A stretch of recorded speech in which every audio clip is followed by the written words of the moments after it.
الحمدللہ وحدہ والصلاة والسلام علی من لا نبی بعد اما بعد۔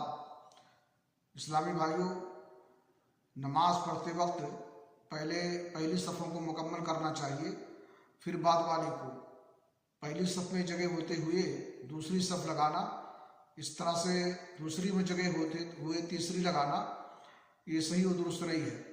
صحیح مسلم شریف کی حدیث ہے، اللہ کے رسول جناب محمد رسول اللہ صلی اللہ علیہ وسلم نے فرمایا، الا تصفون کما تصف الملائکۃ عند ربها، قلنا یا رسول اللہ وکیف تصف الملائکۃ عند ربها، قال یتمون الصفوف الاول ویتراسون فی الصف۔